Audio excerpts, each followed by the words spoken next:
बड़े भैया, हॉस्टल में क्या चल रहा है एक बार चलकर देखना चाहिए। ऐसे यहाँ छुपकर बैठे रहने से कैसे चलेगा?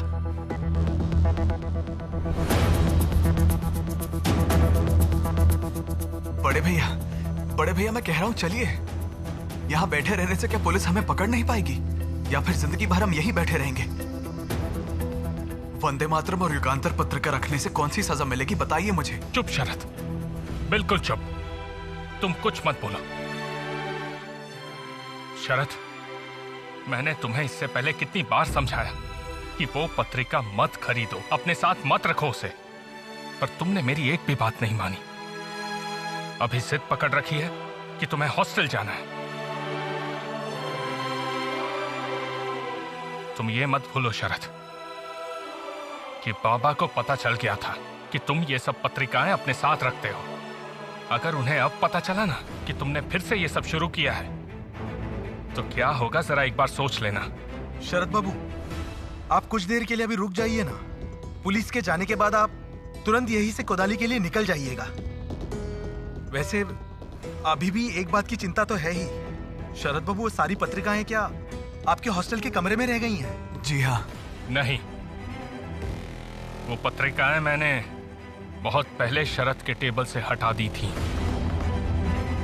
पुलिस अगर हॉस्टल में सर्च भी करेगी तो भी उन्हें कुछ नहीं मिलेगा। अगर वो सब आपने हटा दिया है तो हम लोग यहाँ पर क्यों आए हैं बड़े भैया? अपनी मर्जी से नहीं आया हूं। पुलिस को सर्च करते देख तुम जाकर 1000 सवाल पूछोगे, और उसके बाद अगर पुलिस को पता चल जाता है कि उस दिन तुमने ही भाषण दिया था तो क्या होगा? अजित बाबू, मैं अब अपने भाई को संभाल नहीं पाऊंगा। आप बैठिए ना। विभा अभी तक विभा जरा। बड़े भैया, मैं यहाँ चुपचाप बैठ नहीं सकता। मैं हॉस्टल जा रहा हूँ। शरद बाबू।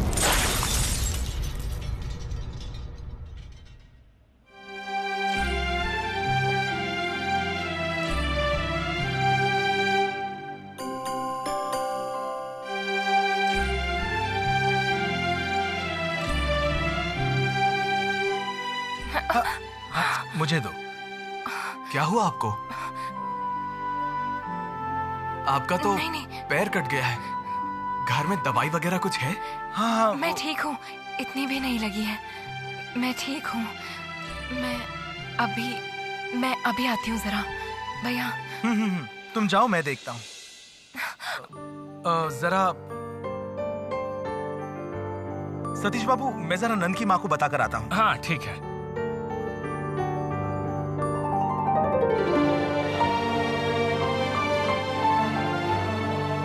आंखें फाड़ कर क्या देख रहे हो?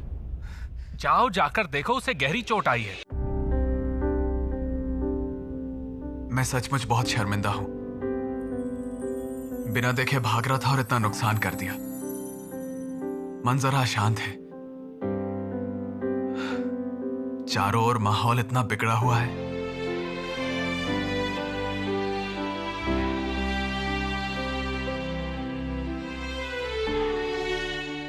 ये लीजिए, दवाई लगाने में देर मत कीजिए।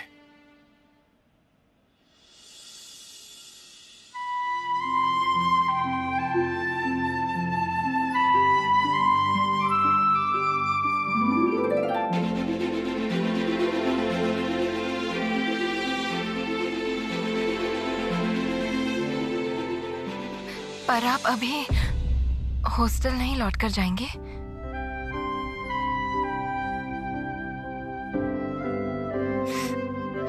भैया कह रहे थे पुलिस बहुत परेशान कर रही है, खासकर छात्रों को। इसलिए सीधा कुदालिया के घर चले जाइए।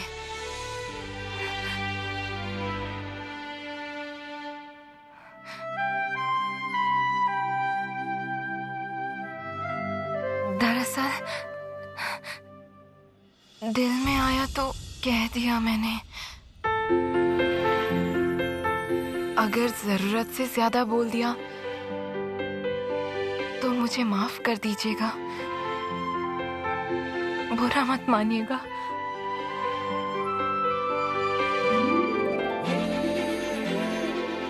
कल मेरी उतनी बड़ी बात का भी बुरा नहीं मानिए आप। और मैं आपकी इतनी सी बात का बुरा मान जाऊंगा? आप अगर कह रही हैं तो कोदालिया चला जाऊंगा। मेरी बात मानने के लिए शुक्रिया।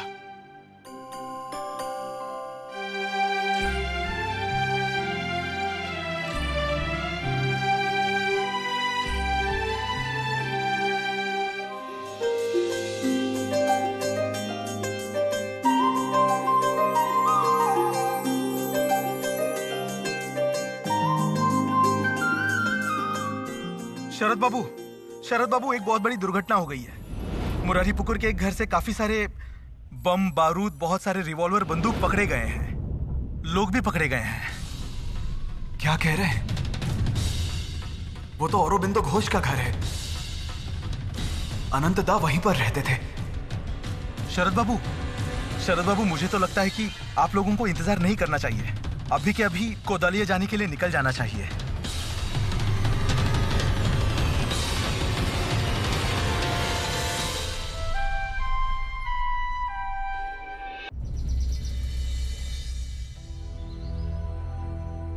क्यों डर रहे हो शुभी? देखना, तुम्हारे मजले भैया जरूर आएंगे। तुम उसे जो तसल्ली दे रही हो, क्या वो खुद को दे पा रही हो प्रभा? मुझे तो डर लग रहा है कि शरद के पास से भी क्या पुलिस को वो पत्रिकाएं मिली होंगी। सुबी, तू इतना डर क्यों रहा है? माँ सुबी इतना डर क्यों रहा है? सच बता सुबी, क्या शरद को छुप छुप कर ऐसी कोई पत्रिका पढ़ते हुए देखा था तूने? तुम्हें हो क्या गया है प्रमी? तुम शुभी से सवाल कर रही हो, इसे कैसे पता होगा? सुरेश, क्या तुम्हें कुछ पता है? क्या तुमने अपने मजले भैया के पास कोई पत्रिका देखी थी जिनके नाम तुम ले रहे थे? ये रहे, देखो आ गए ये लोग। जानकी, ये लौटने का कोई वक्त हुआ क्या? सुरेश कह रहा था कि तुम लोग बहुत पहले ही हॉस्टल से निकल चुके थे। कहाँ थे तुम लोग? क्या घर में किसी को चिंता नहीं होती? हम लोगों को आज लड़की देखने जाना था, लेकिन तुम दोनों का कोई अता पता नहीं। मजले भैया कहाँ गए थे आप दोनों? मजले भैया, शुभी, माँ इसे यहाँ लेकर आई हो? इसका स्कूल? तुम लोगों के आने के बाद से बड़ा उदास हो गया था ये, इसलिए इसे ले आई हूँ। तुमने मुझे बताया नहीं कि तुम लोग अब तक कहाँ थे।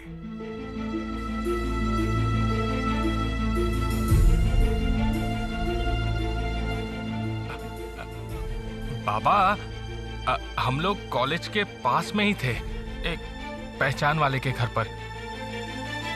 पुलिस पकड़ रही थी, इसीलिए वहीं रुक गए। घर वालों की परेशानी को समझो सतीश।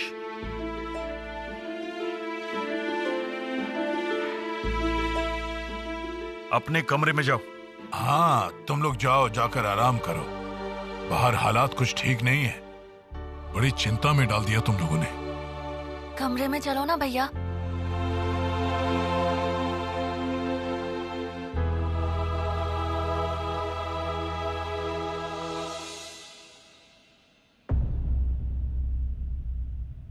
शुभी, क्या हुआ तुझे?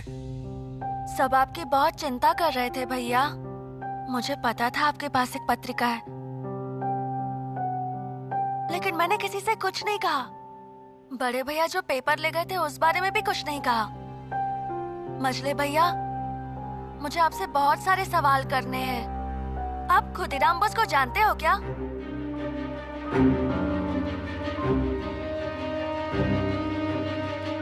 तू ये सब सवाल क्यों पूछ रहा है शुभी? बताइए ना भैया, जानते हो क्या? अनु मौसी बहुत रो रही थी।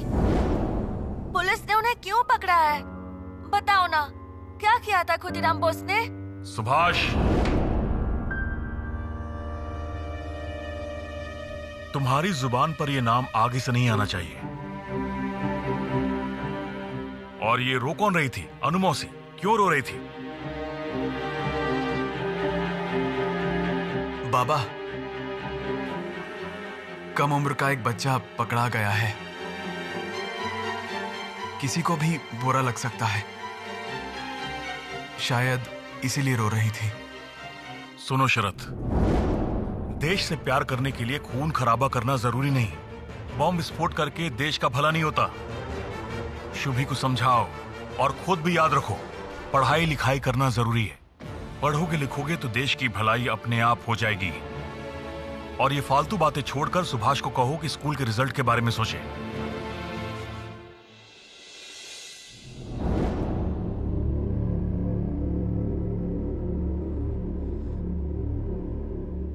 तेरे यही सवाल मुझे किसी दिन पागल बनाकर छोड़ेंगे शुभी। यहां पर ये सारे सवाल मत पूछा कर, माफ कर मुझे।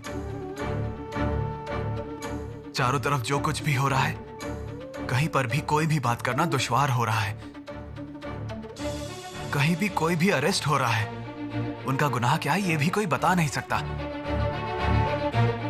शुभी, तू ऐसे एक वक्त पर बड़ा हो रहा है, तुझे बहुत कुछ सोच समझ कर बोलना होगा।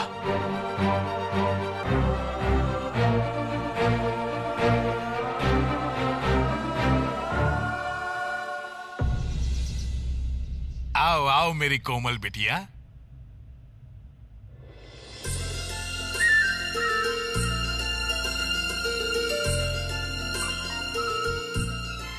बस बस बस बेटी, खुश रहो। देखिए, यही है मेरी बेटी। तुम्हारा नाम क्या है बेटी? कुमारी कोमल। वाह, बढ़िया। सच कहूं तो मेरी कोमल बिटिया सिलाई बुनाई खाना बनाने में बहुत माहिर है। मेरी बेटी है इसलिए नहीं बोल रहा हूं। जब आप कोमल की पूजा पाठ देखेंगे ना, दिल खुश हो जाएगा। अगर आपको कुछ पूछना है तो पूछ लीजिए। मैं यहाँ पूछताछ करने नहीं आया। तुम जा सकती हो बेटी, बाकी की बातें मैं तुम्हारे बाबा से कर लूंगा।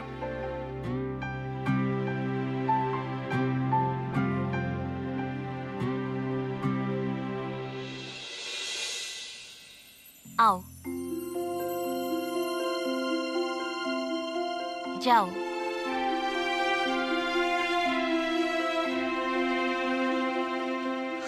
अंदर आओ। आओ।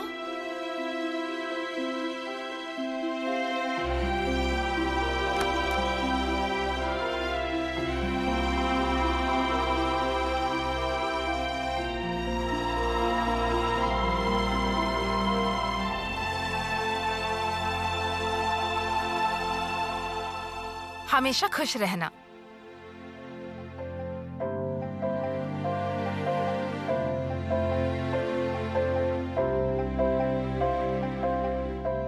सर झुका कर रखोगी तो तुम्हारा चेहरा कैसे देखूंगी?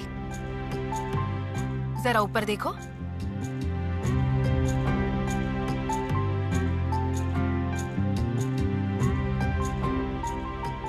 क्या हुआ? इतना पसीना क्यों आ रहा है? डर गई हो?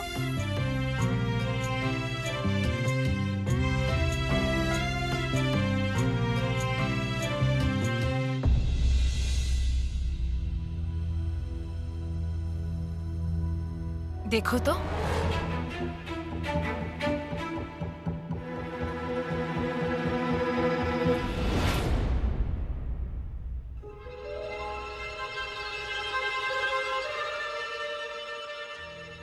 ये क्या हुआ भगवान?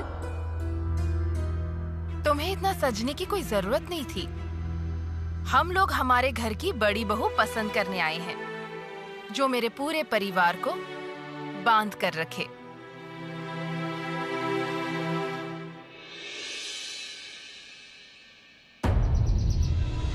मिस्टर क्रेगन, मैं जानना चाहता हूँ मेरा अपराध क्या है। Mister Ghosh, just keep your mouth shut। Murari Pukur के घर से आपके भाई और बाकियों को अरेस्ट किया गया है। You're also involved। Commissioner Halliday आपसे बात करेंगे। Let's go। जननी जन्मभूमिश्च सर्गदोपि गोरियोसी वंदे मातरम। प्रमी, लड़की कैसी दिखती है पता? पहले आप मुझे ये बताइए, माँ को इतनी बार समझाया, इतनी बार बोला, पर मेरी बात नहीं सुनी। बस एक ही काम किया उन्होंने। लड़की वालों के घर के सामने पहुंचकर पता है मुझे क्या बोलती हैं? मेरी तबीयत ठीक नहीं है, इतनी दूर से जो आई हूँ, लड़की को कैसे भी करके गाड़ी में बुला कर ला। अरे बाबा, बेटे के लिए बहू ढूंढने गई थी, क्या मैं पूछताछ नहीं करूंगी? शादी से पहले सब लीपा पोती करते हैं सुंदर दिखने के लिए। तुम्हें याद नहीं है प्रमी, तुम्हारी शादी के वक्त तुम्हारी चचेरी ननंद कैसे लीपा पोती करके आई थी? मुझे ये सब बिल्कुल पसंद नहीं है। अच्छा माँ, आप सतीश के लिए लड़की देखने के लिए इतना कुछ कर रही हैं। इसके बाद जब सुबी के लिए लड़की देखेंगी तो क्या क्या करेंगी बताइए जरा। मेरी माँ से कोई कुछ नहीं कहेगा। अरे बेवकूफ, माँ क्या सिर्फ तेरी है? तेरी माँ मेरी माँ भी है, देखो तो। मेरे शुभी के लिए जब लड़की ढूंढूंगी तो पूरे दुनिया से छान कर लाऊंगी। माँ, आप लोग शुभी को क्यों शर्मिंदा कर रहे हैं? शुभी कहाँ जा रहे हो? जाने देना, थोड़ा खेलने गया होगा शायद। अच्छा छोटी, अब बता देना लड़की कैसी दिखती है? तुमने कुछ तो सोचा होगा प्रभा। या तो उन्हें हाँ कहना है या फिर हमें ना कहना है। उन्हें बीच मझधार में फंसा कर नहीं रख सकते। उधर अक्षय बाबू भी इंतजार में बैठे हुए हैं। ना बोलने की जरूरत नहीं है। क्या? माँ आप सोच कर ही बोल रही हो ना? लड़की का रंग बहुत ही पता है, मालूम है। जब मैं लड़कियों का रंग जांचती हूँ तो तुम लोग क्या सोचते हो कि पता नहीं ये सब क्या पूछती रहती है, पर मैं ये असली रूप देखने के लिए करती हूँ। वरना पता चला कि शादी के पहले एक रूप और बाद में दूसरा रूप, और वो तो सही नहीं होगा ना प्रमी। बाद में तुम अपना मत बदल नहीं सकती हो। कहो तो हाँ बोल देता हूँ। हाँ बोल दीजिए। क्या हुआ बताओ तो सही, क्या हुआ? सब तो ठीक हो गया है। अब तो मुंह बनाकर घूमने की कोई जरूरत नहीं है आपको। अच्छा, मैं मुंह बनाकर घूम रहा हूँ या तुमने मुंह बना रखा है? बड़े भैया, मजले भैया, मुझे और शुभी को भोज चाहिए, बता दे रहे हैं। आज जमकर खाना खाएंगे। चलना, जाकर ताई जी को बता कर आते हैं। एक साथ दो भाभी आने वाली हैं। बड़े भैया, आप साथ में चलो। आपके रहने से बात को थोड़ी गंभीरता से लेंगे। मजले भैया, आप शुभी को लेकर आओ। आओ।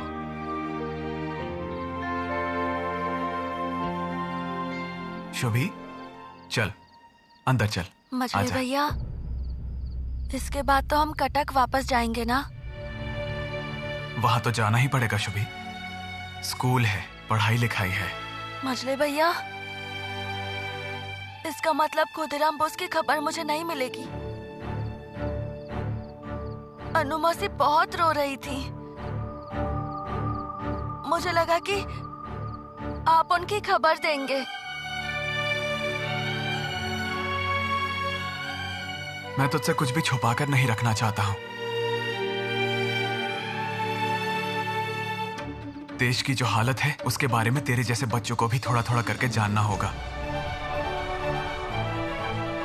खुदीराम बोस अदालत में है,